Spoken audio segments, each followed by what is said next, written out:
বিসমিল্লাহির রহমানির রহিম। আলহামদুলিল্লাহ ওয়াসসালাতু ওয়াসসালামু আলা আশরাফিল আমবিয়া ওয়াল মুরসালিন ওয়া আলা আলিহি ওয়া আসহাবিহি আজমাইন, আম্মা বাদ। প্রিয় দর্শক শ্রোতা, আমার দিনী ভাইয়েরা, আসসালামু আলাইকুম ওয়া রাহমাতুল্লাহি ওয়া বারাকাতুহু। এই ভার্স ইউনিডে কর্তৃক আয়োজিত নিয়মিত তাফসির প্রোগ্রামের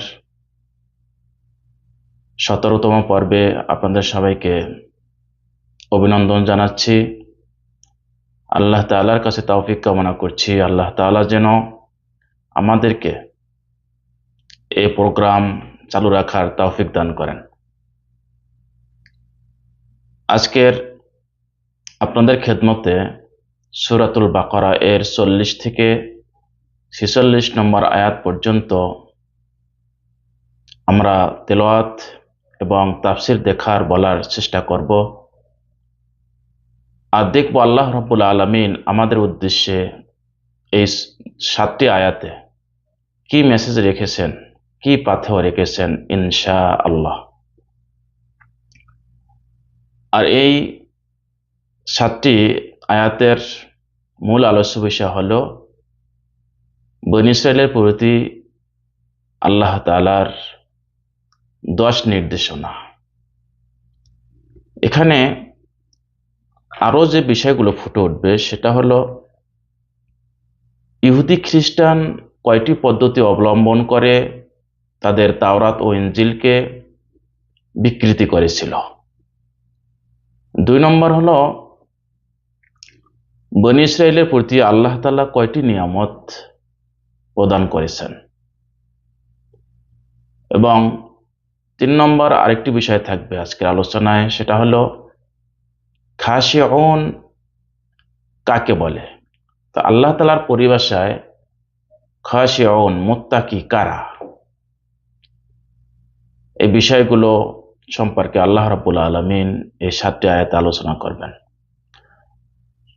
তো আল্লাহ রাব্বুল আলামিন বলছেন, আউযু বিল্লাহি মিনাশ শাইতানির রাজীম, বিসমিল্লাহির রহমানির রহিম, ইয়া বনি ইসরাঈল আযকুরু নি'মাতিয়াল্লাতী আন'আমতু আলাইকুম ওয়া আন আউফু বিআহদি উফি বিআহদিকুম ওয়া ইয়্যায়া ফারহাবুন وآمنوا بما أنزلت مصدقا لما معكم ولا تكونوا أول كافر به ولا تشتروا بآياتي ثمنا قليلا وإياي فاتقون ولا تلبسوا الحق بالباطل وتكتموا الحق وأنتم تعلمون وأقيموا الصلاة وآتوا الزكاة واركعوا مع الراكعين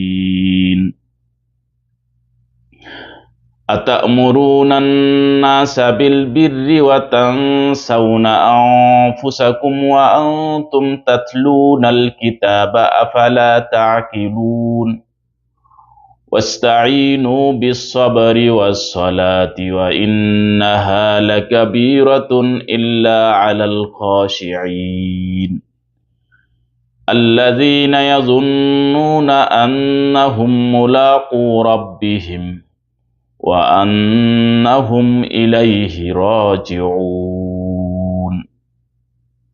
صدق الله العظيم।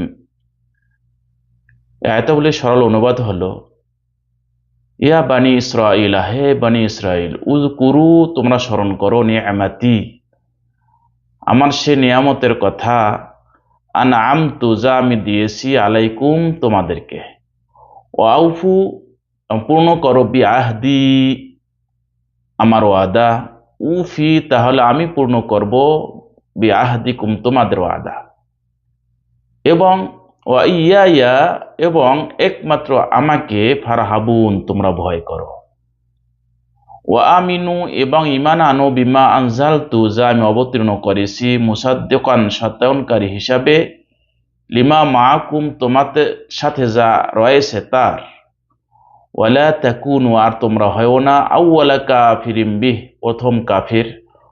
ওয়ালা তাশতারু, এবং তোমরা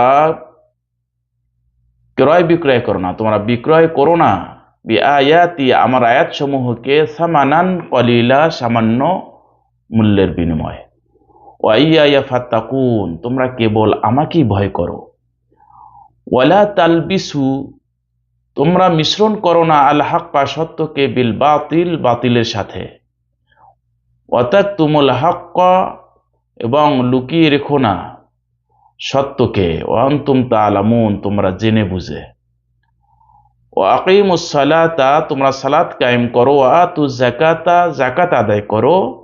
ওয়ারকাউ, এবং তোমরা রুকু করো। মা'র রাকিঈন, রুকুকারীদের সাথে। আতা'মুরুনা, তোমরা কি আদেশ করো আন্নাসা, মানব জাতিকে, বিল বিররি, ভালো কাজের। ওয়া তানসাউনা, আর ভুলে আসো, আনফুসাকুম, তোমাদের নিজেদেরকে। ওয়া আনতুম, অথচ তোমরা, তাতলুনাল কিতাব, কিতাব তেলাওয়াত করতেছো। আফালা তাকিলুন, তোমরা কি বুঝবে না। ওয়াস্তাইনু, তোমরা আল্লাহর কাছে সাহায্য প্রার্থনা করো, বিসসবরি, ধৈর্যের মাধ্যমে। ওয়াসসালাহ, এবং সালাতের মাধ্যমে।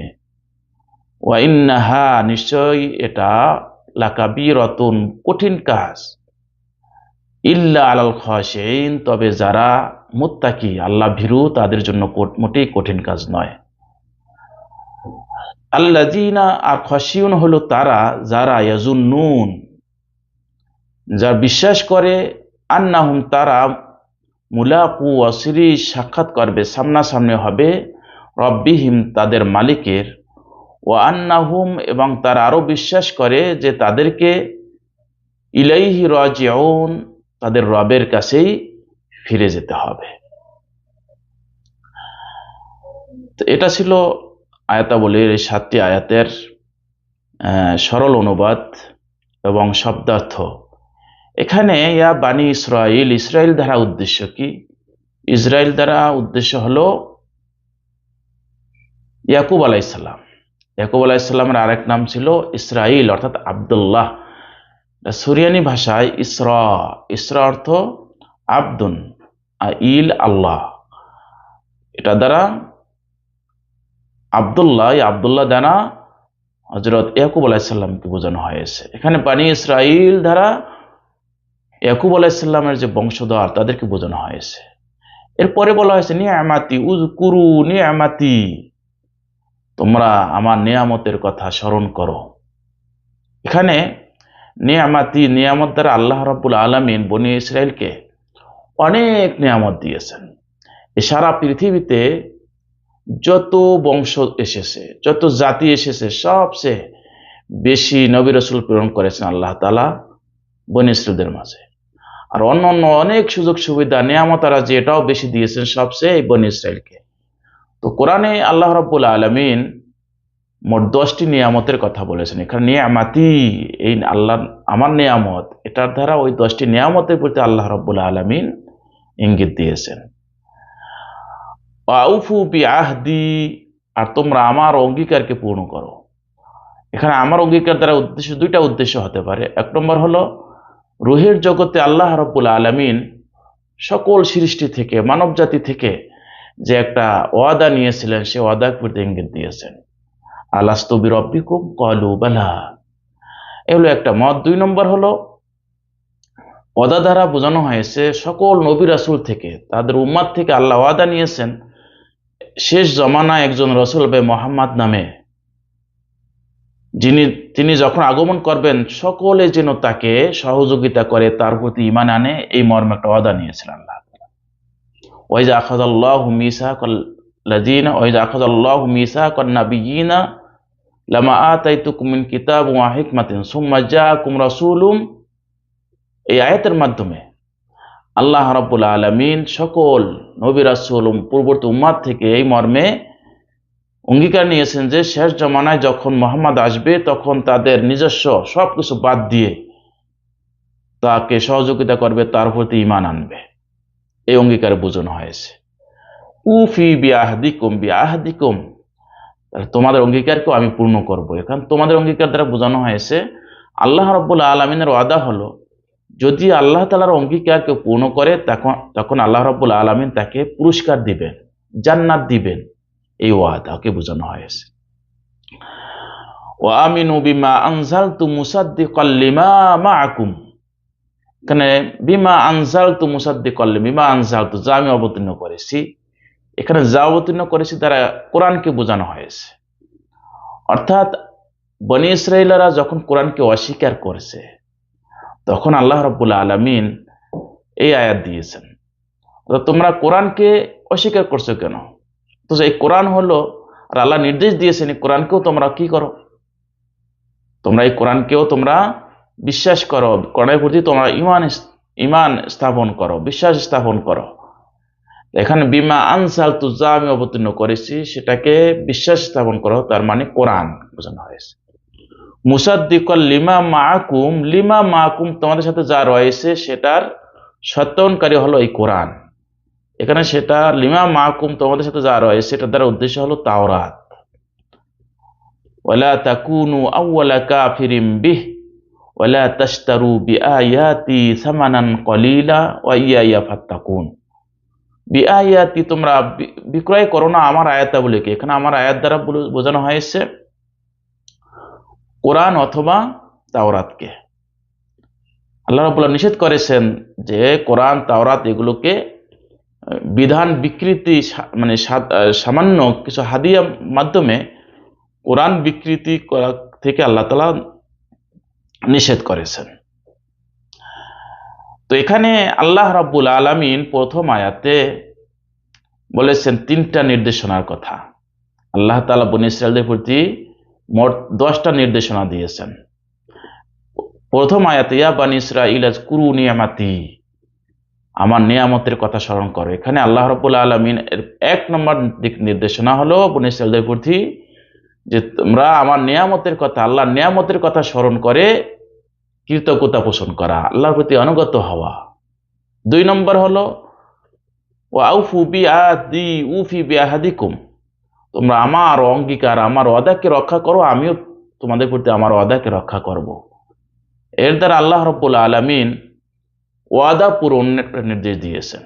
এটা পারস্পরিক ওয়াদাও হতে পারে, আল্লাহ তাআলার সাথে যে ওয়াদা অঙ্গীকার সেটাও হতে পারে। এটা ব্যাপক অর্থে নেওয়াটাই ভালো, যে তোমরা আল্লাহর সাথে প্রদত্ত ওয়াদা এবং তোমাদের পরস্পরের মধ্যে যে ওয়াদা তোমরা প্রদান করে থাকো সেইগুলোকে পূর্ণ করো। তাহলে 2 নম্বর নির্দেশনা হলো ওয়াদা পূর্ণ করা। ওয়া ইয়া ফারহাবুন, এবং তোমরা কেবলমাত্র আমাকে ভয় করো, অর্থাৎ তাকওয়ার নির্দেশনা রয়েছে, তোমরা মুত্তাকি হও। আর এখানে 3টা নির্দেশনা রয়েছে। এর পরবর্তী আয়াতে 41 নম্বর আয়াতে সেখানেও ওয়া আমিনু বিমা আনজালতু মুসাদ্দিকাল লিমা মাআকুম, 4 নম্বর নির্দেশনা হলো যে তোমরা কোরআন এবং রাসূলুল্লাহর প্রতি বিশ্বাস স্থাপন করো। ওয়ালা তাশতারু বিআয়াতি সামানান কলিলা, 5 নম্বর হলো তোমরা সামান্য হাদিয়ার বিনিময়ে কোরআনের বিধানকে, তাওরাতের বিধানকে, আল্লাহ প্রদত্ত বিধানকে তোমরা বিকৃতি করো না, নষ্ট করো না। ওয়া ইয়া ফাত্তাকুন, এখানে আবার আল্লাহ রাব্বুল আলামিন তাকওয়ার প্রতি তাকিদ দিয়ে আবার তাকওয়ার নির্দেশ দিয়েছেন। তো এখানে 5টা নির্দেশনা গেল। পরবর্তী 42 নম্বর আয়াতে আল্লাহ রাব্বুল আলামিন 2টা নির্দেশনা দিয়েছেন, 2টা নির্দেশ দিয়েছেন বনী ইসরাঈলের প্রতি। 1 নম্বর হলো তালবিসুল হাক্কা, অর্থাৎ 6 নম্বর নির্দেশনা হলো যে তোমরা আল্লাহ প্রদত্ত সত্যকে তোমাদের বানানো যে মিথ্যার আছে, বাতিল জিনিস, সেটাতে মিশ্রণ করো না, আল্লাহ নিষেধ করেছেন। আর 7 নম্বর হলো ওয়াতাকতুমুল হাক্কা, তোমরা সত্যকে গোপন করো না। সত্যকে সাক্ষী প্রদানের ক্ষেত্রে হোক, অন্য সকল ক্ষেত্রে সত্যকে গোপন করতে আল্লাহ রাব্বুল আলামিন বারণ করেছেন বনী ইসরাঈলকে। 7। 8 নম্বর হলো ওয়াকিমুস সালাতা ওয়া আতুজ যাকাতা ওয়ারকাউ মা'আর রাকিঈন, এবং তোমরা ওয়াকিমুস সালাতা, তোমরা সালাত প্রতিষ্ঠা করো জামাতের সাথে, ওয়ারকাউ মা'আর রাকিঈন দ্বারা জামাত উদ্দেশ্য করেছেন, তোমরা জামাতের সাথে সালাত আদায় করো এবং যাকাত প্রদান করো। এই হলো মোট কয়টা? 8টা নির্দেশনা। এখানে এই কয়েকটি আয়াতে আল্লাহ 8টি নির্দেশনা দিয়েছেন। এরপরে পরবর্তী আয়াতে 44 নম্বর আয়াতে আল্লাহ রাব্বুল আলামিন 9 নম্বর নির্দেশনা দিয়েছেন যে আতামুরুনান নাসা বিল বিররি ওয়া তানসাউনা আনফুসাকুম ওয়া আনতুম তাতলুনাল কিতাব আফালা তাকিলুন। যে তোমরা কি মানুষকে ভালো কাজের আদেশ দিয়ে নিজেদেরকে ভুলে থাকছো? এটা তো ঠিক না। আল্লাহ রাব্বুল আলামিন নির্দেশ দিচ্ছেন তোমরা অন্যকে নসিহত করে নিজেদেরকে ভুলে থেকো না, নিজেরাও সেগুলো আমল করো। 9 নম্বর হলো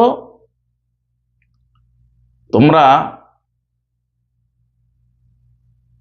ওয়াস্তাইনু বিসসাবরি ওয়াসসালাহ,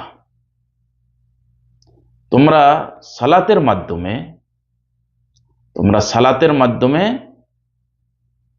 অর্থাৎ এটা 10 নম্বর যে নিয়ামত না 10 নম্বর যে নির্দেশনা আল্লাহ রাব্বুল আলামিনের পক্ষ থেকে বনী ইসরাঈলের উপরে, সেটা হলো ওয়াস্তাইনু, তোমরা সাহায্য চাও আল্লাহ রাব্বুল আলামিনের কাছে সবর এবং সালাতের মাধ্যমে। তাহলে এই 10টা নির্দেশনা, এই 10টি নির্দেশনা আল্লাহ রাব্বুল আলামিন বনী ইসরাঈলকে দিয়েছেন এবং সেই নির্দেশনাগুলো বিশেষভাবে কোরআনে উল্লেখ করার কারণ কি? এই 10টি নির্দেশনা আল্লাহ রাব্বুল আলামিনের পক্ষ থেকে এতই গুরুত্বপূর্ণ যে এটা সকল মানুষের এগুলোর প্রতি আমল করা উচিত। এজন্য আল্লাহ রাব্বুল আলামিন এখানে এগুলো উল্লেখ করেছেন। আল্লাহ তাআলা আমাদেরকেও যেন এই 10টি নির্দেশনা, খুব গুরুত্বপূর্ণ 10টি নির্দেশনা আল্লাহ রাব্বুল আলামিনের পক্ষ থেকে, আমরা যেন এগুলো আমল করতে পারি। এখানে আরেকটি বিষয়, খুব গুরুত্বপূর্ণ একটা বিষয় রয়েছে যে বনী ইসরাঈলেরা, ইহুদিরা, খ্রিস্টানরা তারা তাদের কিতাব বিকৃতি করেছে। এখন বিকৃতি কেমনে করেছে এটার উপর আল্লাহ রাব্বুল আলামিনের 21টি আয়াত পাওয়া যায় কোরআনে এবং 13টি মেথড, 13টি পদ্ধতি অবলম্বন করে তারা তাদের তাওরাতকে, তাদের ইনজিলকে বিকৃত করেছে। তো এখানে 42 নম্বর আয়াতে আল্লাহ রাব্বুল আলামিন দুইটি পদ্ধতির কথা উল্লেখ করেছেন আল্লাহ রাব্বুল আলামিন, যে ইহুদি খ্রিস্টানরা কিভাবে তাদের তাওরাত ইনজিলকে বিকৃত করেছে। তার 2টি পদ্ধতি হলো, 1 নম্বর ওয়ালা তালবিসুল হাক্কা বিল বাতিল, যে তারা সত্যকে বাতিলের সাথে মিশ্রণ করে ফেলে। তারা আল্লাহর পক্ষ থেকে যে সত্যটা এসেছে তাদের বানোয়াট জিনিসের সাথে ওইটাকে মিশ্রণ করে তারা কোরআনকে কি বলে, তাদের তাওরাত ইনজিলকে বিকৃতি করেছে। আরেকটা যেটা করেছে ওয়াতাকতুমুল হাক্কা, তারা সত্যকে সবসময় লুকিয়ে রেখেছে। আল্লাহ প্রদত্ত যে সত্য বিধান ছিল সেটাকে গোপন রাখার চেষ্টা করেছে। মানুষের সমাজের যে মানুষ, সাধারণ মানুষ রয়েছে, নেতৃস্থানীয় রয়েছে, তাদের সুবিধা মতো কিছু বিধান তারা রচনা করেছে সত্যকে লুকিয়ে রেখে। একবার রাসূল সাল্লাল্লাহু আলাইহি সাল্লাম তাদেরকে তাদের তাওরাত নিয়ে ডেকেছিল যে রজমের বিধান সম্পর্কে। সাহাবায়ে কেরাম তার সাথে ছিলেন। যখন তারা তাদেরকে তাওরাত এর পেজ উল্টাতে বলছিল, তখন তারা রজমের বিধানটাকে একটা হাত দিয়ে আড়াল করে রেখেছিল। তখন এক সাহাবী সেটা ধরিয়ে দিলেন। এটা ছিল তাদের স্বভাব। তো এখানে আল্লাহ রাব্বুল আলামিন 42 নম্বর আয়াতে দুইটি তাদের যে তাওরাত ইনজিলকে বিকৃত করেছে, 2টি পদ্ধতি এখানে বর্ণনা করেছেন। অনুরূপভাবে 44 নম্বর আয়াতে আল্লাহ রাব্বুল আলামিন তৃতীয় আরেকটি পদ্ধতি বর্ণনা করেছেন। তাদের স্বভাব ছিল তারা মানুষকে খুব নসিহত করত, ভালো কাজের নসিহত করত, কিন্তু নিজেরা সেগুলো আমল করত না। এর মাধ্যমেও দিন এবং কিতাব তাওরাত বিকৃত হয়। তারা এভাবে বিকৃত করেছিল। তাহলে 3টা পদ্ধতির কথা এখানে আল্লাহ রাব্বুল আলামিন উল্লেখ করেছেন। 1 নম্বর হলো সত্যকে মিথ্যার সাথে মিশ্রণ করে ফেলা, সত্যকে গোপন রাখা 2 নম্বর, 3 নম্বর হলো মানুষকে ভালো কাজের নসিহত করে নিজেদেরকে ভুলে থাকা। আল্লাহ রাব্বুল আলামিন আমাদেরকে হেফাজত করুন। এখানে আল্লাহ রাব্বুল আলামিন বলেছেন যে ওয়া ইন্নাহা লাকাবীরাতুন ইল্লা আলাল খাশিন, অর্থাৎ সবর এবং সালাতের মাধ্যমে আল্লাহর কাছে সাহায্য প্রার্থনা করা এটা খুব কঠিন কাজ। তবে তাদের জন্য কঠিন না যারা মুত্তাকি, যারা খাশিউন। এরপর আল্লাহ রাব্বুল আলামিন তার নিজের ভাষায় খাশিউনদের মুত্তাকির সংজ্ঞা দিয়েছেন এভাবে, আল্লাযীনা ইয়াজুন্নুনা আন্নাহুম মুলাকু রাব্বিহিম ওয়া আন্নাহুম ইলাইহি রাজিউন। মুত্তাকি হলো তারা যারা বিশ্বাস করে যে তারা অচিরেই আল্লাহর সাথে সাক্ষাৎ করতে চলছে এবং তারা ধীরে ধীরে আল্লাহর দিকেই চলছে। এই কথা যারা আন্তরিকভাবে বিশ্বাস করে, সে অনুযায়ী আমল করে, তারাই হলো মূলত মুত্তাকি। এটা হলো আল্লাহ তাআলার পরিভাষায় মুত্তাকির সংজ্ঞা। তো এই আয়াতাবলীতে এই কয়েকটা বিষয় ছিল। পাশাপাশি আরেকটা বিষয় আসতেছে এখানে, যে সত্যকে লুকিয়ে রাখা, জ্ঞান গোপন করা, এগুলো কবিরা গুনাহ। এগুলো হলো কবিরা গুনাহ। তারপরে জ্ঞান নিয়ে অহংকার করা, এগুলো কবিরা গুনাহ। এজন্য ইবনে মাজার একটা হাদিসে এসেছে, যে ব্যক্তি জ্ঞান শিখে পণ্ডিতদের সাথে গর্ব করার জন্য, সাধারণ মানুষের সাথে প্রতিযোগিতা করার জন্য, আর মানুষ তার দিকে ভিড়বে, এইটার জন্য আল্লাহ রাব্বুল আলামিন তাকে জাহান্নামে প্রবেশ করাবেন। তো এটা হলো ইবনে মাজার শরীফের 260 নম্বর হাদিস। হাদিসটিকে শায়খ আলবানী রাহিমাহুল্লাহ হাসান বলেছেন। তো যারা দুনিয়া অর্জনের জন্য জ্ঞান শিখবে, দুনিয়া হাসিলের জন্য জ্ঞান শিখবে, তারাও এই বনী ইসরাঈলদের, ইহুদি খ্রিস্টানদের যে স্বভাব, জ্ঞান নিয়ে অহংকার করা, জ্ঞান লুকিয়ে রাখা, এটার অন্তর্ভুক্ত হবে। তবে ওলামায়ে কিরাম যেটা বলেছেন, যদি বিধান চেঞ্জ না হয়, কোরআন শিখানো, পড়া শিখানো, হেফজ করা শিখানো, কোরআন হেফজ করিয়ে দেওয়া, দ্বীনি কাজে দাওয়াত দিয়ে কিছু সেখান থেকে হাদিয়া নেওয়া, এটা বৈধ, জায়েজ।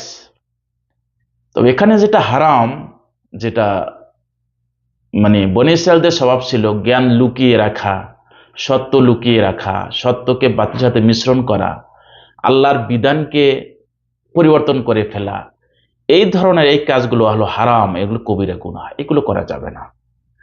আল্লাহ রাব্বুল আলামিন আমাদেরকে এই শিক্ষাগুলো আমাদের জীবনে বাস্তবায়ন করার তৌফিক দেন। এই আয়াতাবলীর আমল একটাই, যে আল্লাহ রাব্বুল আলামিন যে 10টি দিক নির্দেশনা দিয়েছেন, এই 10টি দিক নির্দেশনাকে আমাদের জীবনে বাস্তবায়ন করা, এটাই হলো আমল। আল্লাহ রাব্বুল আলামিন আমাদেরকে আমলগুলো আমাদের জীবনে বাস্তবায়ন করার তৌফিক দান করেন, আল্লাহুম্মা আমিন।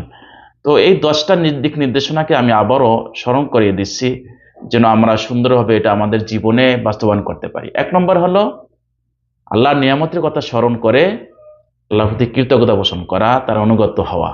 2 নম্বর হলো ওয়াদা পূরণ করা, পারস্পরিক ওয়াদা, আল্লাহর সাথে দেওয়া ওয়াদা পূরণ করা। 3 নম্বর হলো কেবল আল্লাহকে ভয় করা। 4 নম্বর হলো রাসূল সাল্লাল্লাহু আলাইহি ওয়াসাল্লাম এবং কোরআনের প্রতি বিশ্বাস স্থাপন করা। 5 নম্বর হলো হাদিয়ার বিনিময়ে আল্লাহ প্রদত্ত বিধানকে সুবিধা মতো পরিবর্তন না করা। 6 নম্বর হলো যে হকের সাথে বাতিলকে মিশ্রণ না করা। এরপরে আল্লাহ প্রদত্ত হককে লুকিয়ে রাখার চেষ্টা করা, এটা না করা। এরপরে জামাতের সাথে সালাত আদায় করা এবং যাকাত প্রদান করা।